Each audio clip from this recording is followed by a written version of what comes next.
буду скакать на коне и кричать «Вперед! В атаку!» Нет, какой из тебя говорит? Ты будешь белой полячкой, крузовыми манжетками, тебя будет мама вишнярочка водить гулять за ручку. Пока тебе наши буденовцы, все манжеты не поотрывай. Вперед! За советскую власть!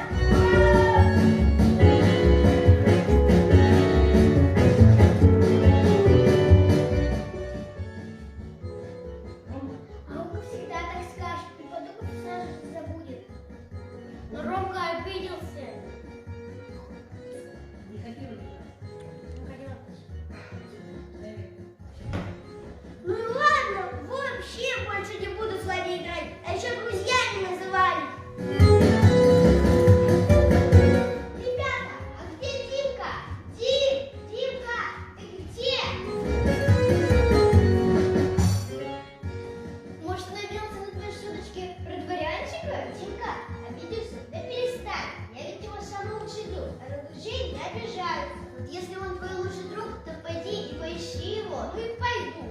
Ну вот и иди.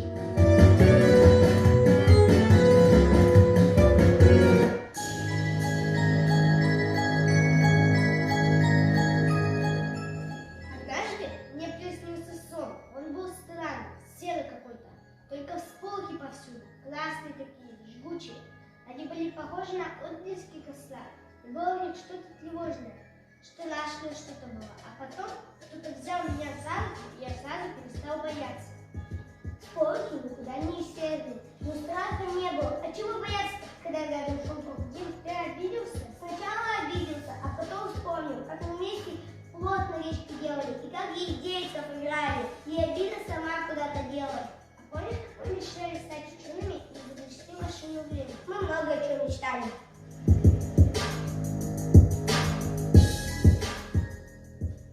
Когда мне было лет 6, я совершенно не знал, кем же я буду. Мне нравились все работы, я не мог определиться, кем же я буду. Я мечтал стать астрономом, чтобы не спать по ночам и наблюдать в телескоп за звездами. А я мечтал стать капитаном дальнего плавания, чтобы посетить все далекие страны. Я хотел превратиться в машиниста или начальника станции, ходить в красной краске и кричать громким голосом «Готов!». Внимание! Говорит Москва. Передаем важное правительственное сообщение.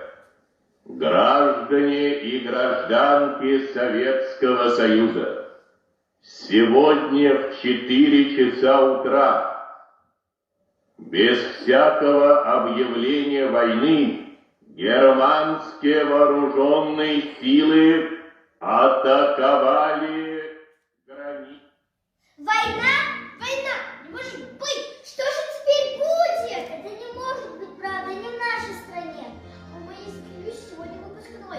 Она говорила, что когда закончит школу, пойдет учиться в театральный институт. Ну разве на войне учатся? Война не будет долгой, вот увидите.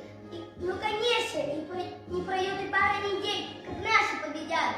Обязательно победят, я в этом уверен, по-другому и быть не может. Тогда у нас так не получилось, остались пятым прекрасных коней. Жизнь распорядилась так, что детская игра в войну обернулась войной не детской. Хмурой, стеной, слезным красным спохами от раздувающихся снарядов.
вообще не понимаю, зачем учиться, когда война идет?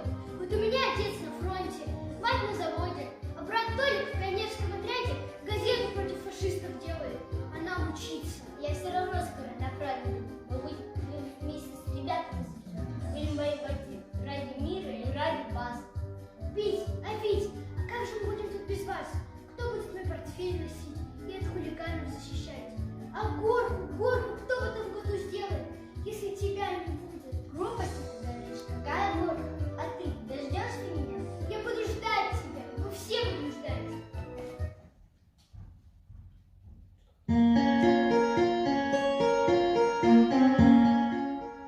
Мальчишки постоянно бегут куда-то, постоянно стремятся в бой.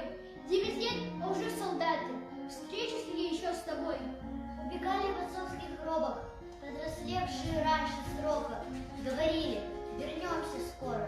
Говорили, еще немного.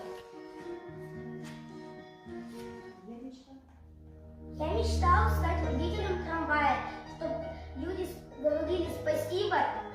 А я мечтала стать портнихой, чтобы шить красивые платья и рубашки. Первое платье я бы шила своей мамочке.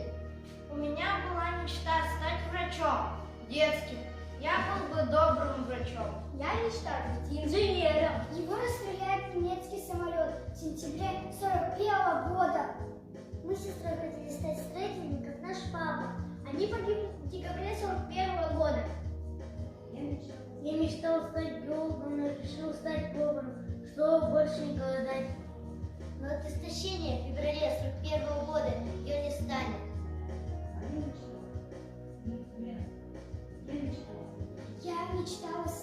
Я мечтала стать артисткой, как Любовь Орлова. Но в декабре 42 года она не успеет добежать до бомбоубежища.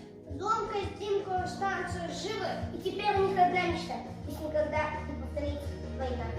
Как хорошо проснуться до рассвета, как хорошо, что ночью снятся сны, как хорошо, что вертится планета, как хорошо на свете без войны. Пусть в каждом доме пахнет свежим хлебом, пусть детский смех звучит под чистым небом. Все, кто за мир,